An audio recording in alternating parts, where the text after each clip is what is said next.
What if I told you that some of the signs that a woman will cheat on you are hiding in plain sight, right from the beginning of the relationship? Most men miss them not because they are not smart, but because attraction clouds judgment. Today, we are going to fix that. We are talking about 6 specific types of women who are statistically, psychologically more likely to cheat. What drives them, what the warning signs look like, and most importantly, what you should do when you spot them. Whether you are currently in a relationship, just started dating someone new, or you've been cheated on before and want to understand why, this video is for you. My name is Ellie. Welcome to Being Intentional, where we have honest conversations about relationships, purpose, and personal growth.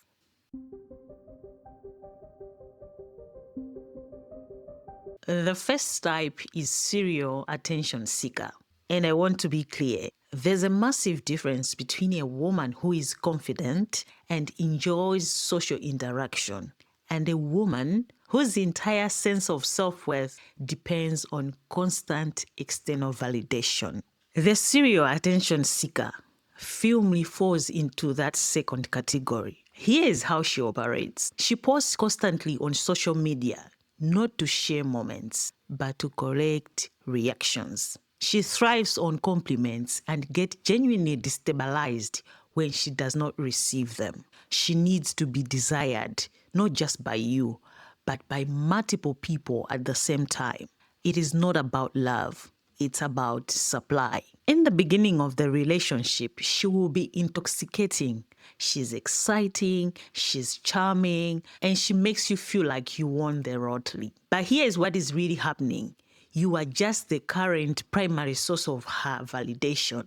And the moment that supply starts to feel less exciting, or the moment another man offers her the rush of something new, she will act on it. Psychologists actually think it's a pattern to something called anxious attachment, a deep-seated fear that she's not lovable unless she's constantly being pursued. The tragedy is that the cheating does not even fully satisfy her. She comes back, feels guilty, and the cycle continues. Red flags you should look for. She openly flirts and calls it just her personality. She gets defensive or even aggressive when you raise concerns about boundaries. Her mood is entirely dependent on how much attention she received that day. She has history of overlapping relationships. And when you pull back even slightly, she escalates either by manufacturing drama or by seeking validation elsewhere immediately. What should you do? Set clear boundaries early. A secure, self-aware woman will respect them. A serial attention seeker will fight them. That response alone tells you everything. Type number 2 is the emotionally unavailable woman. And this one is deceptively dangerous because she can look on the surface like the ideal partner. She's independent. She does not seem needy. She has her own life, her own goals, and she does not cling. Most men mistake this emotional distance for strength and maturity. It is not. Emotional unavailability means she's fundamentally disconnected from her own feelings and therefore from yours. She cannot fully commit to intimacy, not because she does not want you, but because vulnerability feels unsafe for her.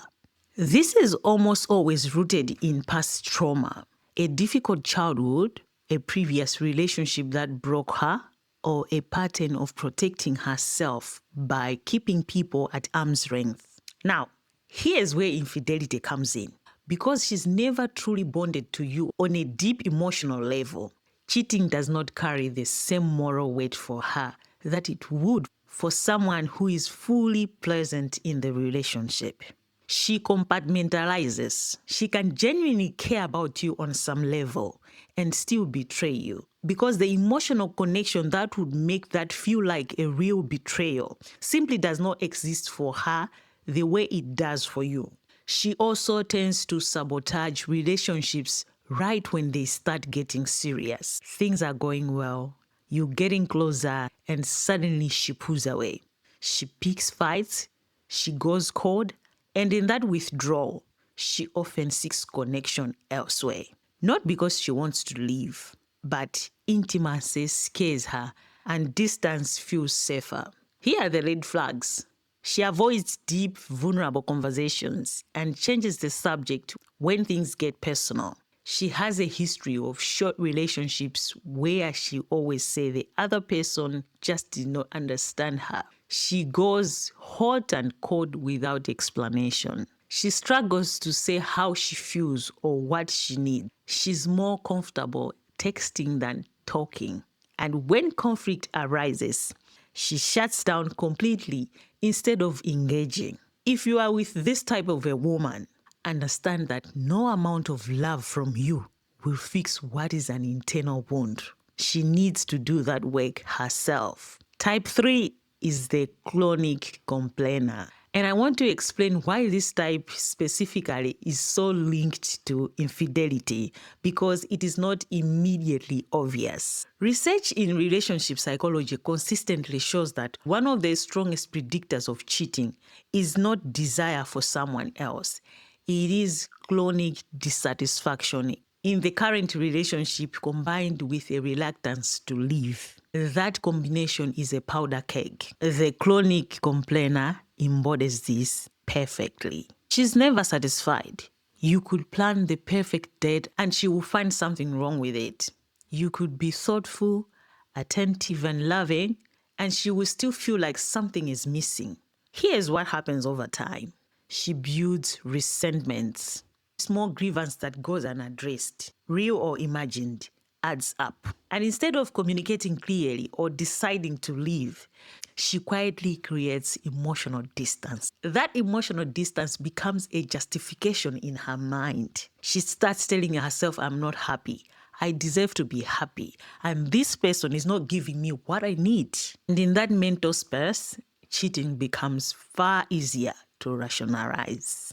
The dangerous thing about this type is that she will often stay in the relationship even after cheating because leaving feels too much upheaval. She prefers keeping the security of what she has while seeking what she feels she's missing elsewhere. Red flags. Nothing you do is ever met with genuine appreciation. She constantly compares your relationships to other couples, real or on social media. She makes you feel like you are always falling short no matter how hard you try. She complains to friends about you but refuses to have direct conversations with you about what's wrong. And she stays even though she tells everyone she's miserable. Type 4 is the social butterfly with no boundaries. And I need to say this clearly up front. Being extroverted and social is not the issue. The issue is the absence of internal compass for what is appropriate behavior inside a committed relationship. A woman with healthy boundaries can be the life of the party and still understand that certain behaviors are disrespectful to her partner. The social butterfly with no boundaries does not have that filter, or she has it and chooses to ignore it.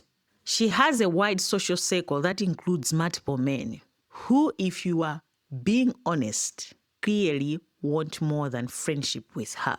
And she knows it. She's not oblivious, she enjoys it. She keeps these people around because their attraction to her feeds something in her. When you raise concerns, she's quick to call you controlling or insecure. She frames your reasonable discomfort as your problem, not hers. Her social life consistently takes priority over your relationship. Plans with you are flexible. Plans with her friends, including male friends, are sacred. She texts people at all hours and gets defensive if you notice. She goes out frequently and comes home with vague details about where she was and who she was with. Here's the core issue. Infidelity rarely happens in a vacuum. It happens in environments that allow for it.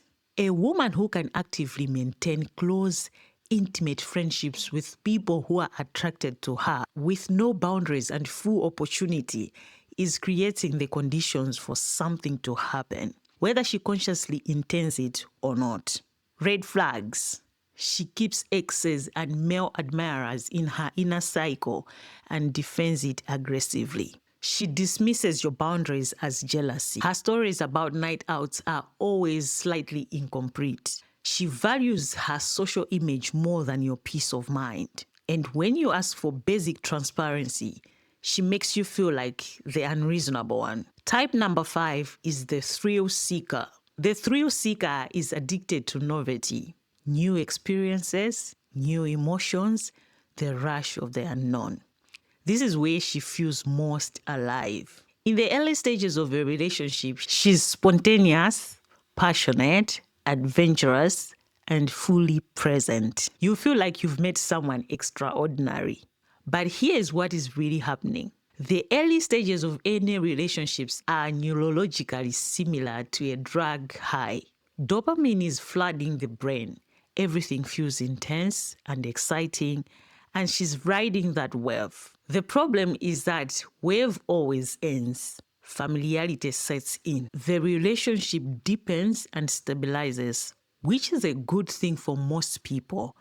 But for the thrill seeker, stability registers as stagnation. Comfortable feels like settling. And when that happens, she starts looking for her next hit. Cheating for this type is often not about the other person at all. It's about the feeling of something new, the secrecy, the chase, the adrenaline. It is a chemical experience she's chasing. She may not even particularly like the person she cheats with. She likes how it makes her feel. This type also tends to have a very short relationship history. Lots of short, intense relationships that bend out quickly. She leaves jobs, cities, and friend groups with surprising regularity. She has big dreams and big plans that rarely materialize because the execution phase is boring. Red flags. She gets visibly restless when life becomes routine. She has rarely stayed in any situation, job, city, relationship for longer than 1 to 2 years. She romanticizes chaos and says things like, I need passion in my life. Type number 6 is the most painful one. The one who is never fully yours. And I say it is the most painful because everything on the surface can look perfectly fine. She's kind to you. She shows up. She says she loves you. But something always feels slightly off. Like there's a part of her you can never reach, no matter how you try. This woman has a divided heart, and that division almost always traces back to someone else. An ex she never fully let go of, a past relationship she still compares everything to, or someone she always wondered about. She chose you, but she never fully released the other person. And that unresolved attachment creates a backdoor in the relationship that she may not even be fully conscious of. The reason this leads to cheating is subtle but powerful. When she's struggling emotionally, when there's a conflict between you, or she feels disconnected, she does not reach for you. She reaches for that other connection. It starts as texting, then emotional conversation, then over time it crosses a line. Type will often swear up and down that the other person is just a friend. And she may genuinely believe it, but emotional intimacy shared with someone you have unresolved feelings for is not friendship. It is an emotional affair waiting to become physical. There is also a version of this type who has not spoken to the other person in years, but still carries them internally. She measures you against a memory. Every fight, every disappointment, she thinks about what things were like with them. And that idealized version of someone else is something you simply cannot compete with because memories do not have flaws. Red flags. She stays in contact with an ex and becomes uncomfortable or evasive when you bring it up. She gets defensive or nostalgic when past relationships are mentioned. You frequently feel like you are competing for her emotional presence. She rarely brings up a future with you without some hesitation. And despite everything seeming fine on the outside, your gut tells you something is being withheld. Trust that feeling. Look, I want to be clear about something before we wrap up. This video is not about demonizing women. Pointing out these behaviors is not about blame. It is about awareness. Because here's what I believe deeply. You cannot build something real and lasting on a foundation that is cracked from the start. And the kindest thing you can do for yourself and for her is to see clearly from the beginning. If you recognized someone you know in one of these types, I want you to sit with that, not to build a case against her, but to ask yourself honestly, is this relationship built on a solid foundation? Are your needs being respected? Are your boundaries being honored? Do you feel genuinely chosen every single day? Because you deserve that. A relationship where you're not constantly second guessing, where trust is not something you have to fight for, where you are not in a competition with her past, her need for attention, or her fear of commitment. Being intentional means choosing wisely, not just in who you pursue, but in what you are willing to accept. Know your worth. Set your standards early. If this video gave you something to think about, please give it a like. It genuinely helps this channel reach more people who need to hear these conversations. I'm Ellie. This is Being Intentional. And I will see you in the next video.